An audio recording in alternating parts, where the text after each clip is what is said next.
I'm 19 years old. I left school at the end of last year. So I've been doing a bit of work out at Flavour. Not too bad. I can grow them alright. Yeah, I do grow them. Yeah, they are pretty good. Yeah, I've grown up in a Christian family. My parents are both Christians, and my dad's side of the family are all Christian. My mum's isn't. Influence from home was good in continuing with my faith, and also the first time I went to Zimbabwe, which was a few years ago now, that was really good in seeing people's faith over there. And yeah, that would have helped me grow closer to God from that experience. This was my third time to Zimbabwe. Well, the first two times I was helping with a master tree grower course that Beyond Subsistence was running. And from last time when I went, I got into contact with Foundations for Farming, which is who I've just been over there with, and was really interested in the ministry that they were doing over there. So Foundations for Farming run trainings based on conservation agriculture, but their training is put into practice like with Christian principles and from the Bible. So they would view like their concept as not a concept which they can like add God onto. It's what God's given them to share the gospel. As well as their trainings in agriculture, all their trainings are also trainings from the Bible as well. And they also incorporate financial trainings, so teaching people how to manage their finances in a biblical way, and also training people how to live with their families well, because there's often lots of family violence and that sort of thing over there. The first, well, basically they viewed it as like in the Bible, if a man takes your cloak, then give him your tunic as well. So if a man takes your farm, then teach him how to farm. Roughly a month ago now. I was there for roughly 2 months, so I left at the start of February, and I was involved with a fair few different things over there, helping with some of the trainings that they were doing. I was involved a bit with their media guys, so taking photos, helping with the videos, helping to maintain their plots. So they've got lots of demonstration plots, so when people come for the trainings, they can see how to do it the Foundations for Farming way. They've got nearly anything you could think of, but the main things would be maize and beans. And maize is the staple food in Zimbabwe, so that's what everybody in all the communities would grow. And they also would rotate that with another crop like beans, which adds nitrogen to the soil to replace what's been lost through the maize. So they would be the main two, but then they've also got a heap of other alternative crops as well. They do have tomatoes there too. So I'd like to be involved in the agricultural field. I'm not sure if that would be a farmer or something else. When I first arrived over there, they were doing an I Was Hungry training program. They take about 20 to 30 farmers from a remote community in Zimbabwe. They take them into Foundations for Farming for 2 weeks and train them in the farming, the finances, the family, and also do the Alpha course with them. And each night they'll have a Christian movie as well. So I was involved with that training, and at the end of their time, 13 of them were baptized.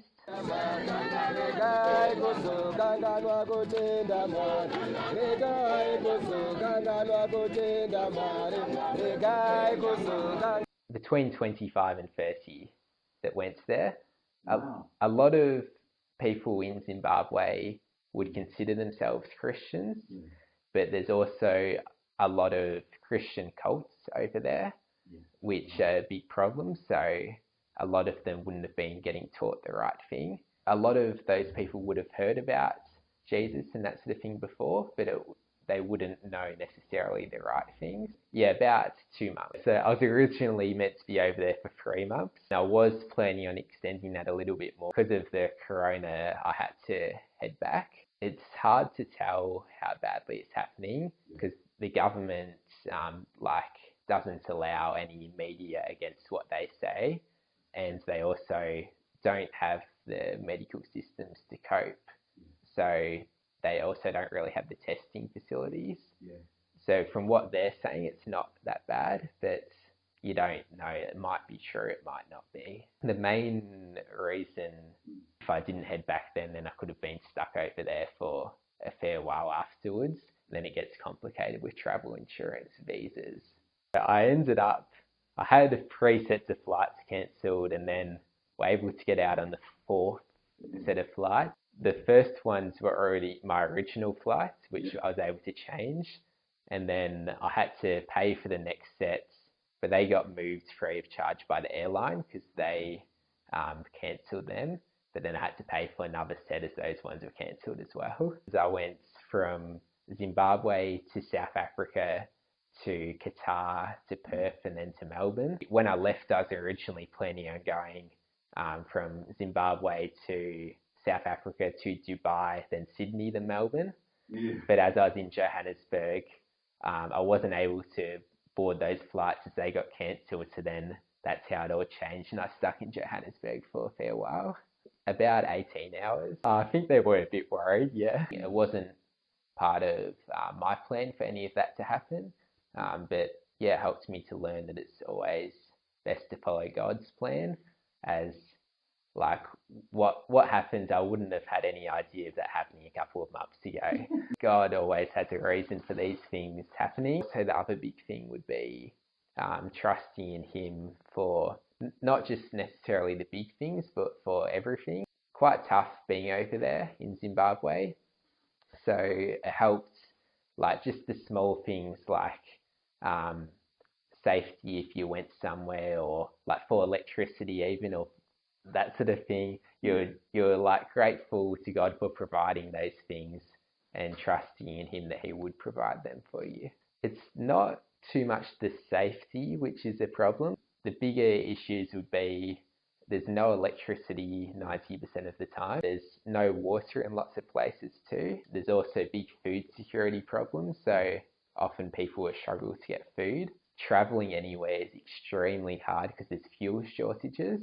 When I was going anywhere, I'd have to use public transport, which often isn't the safest method over there, as they're quite crazy drivers.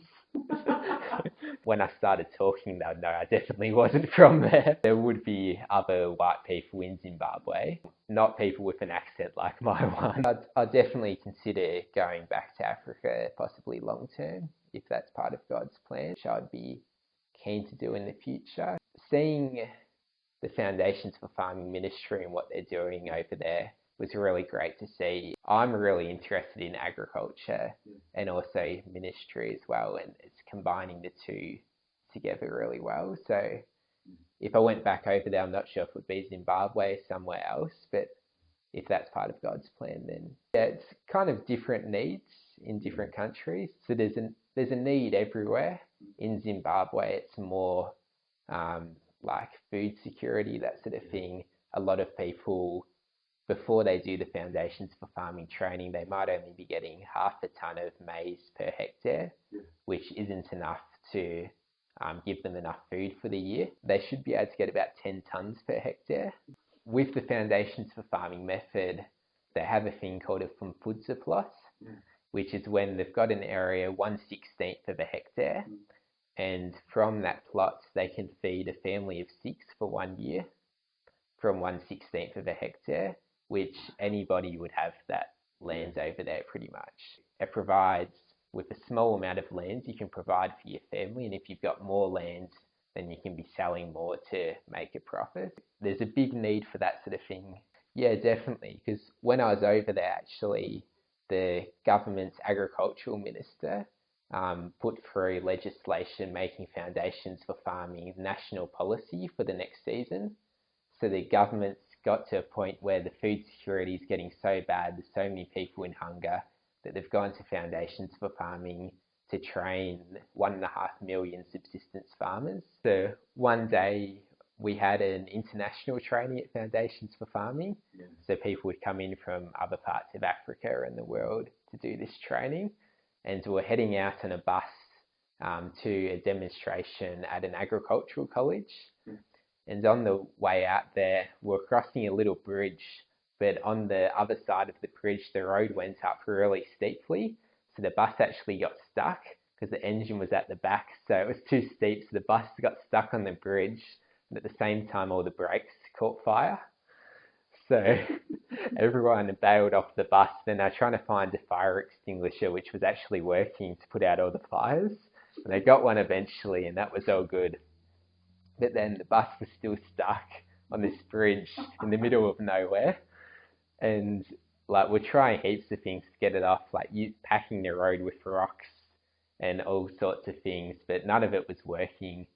So then everyone prayed about it. Somebody that had a little community nearby came with a bucket and shovel, and there was another broken bucket that we found down near the river, which this bridge was across.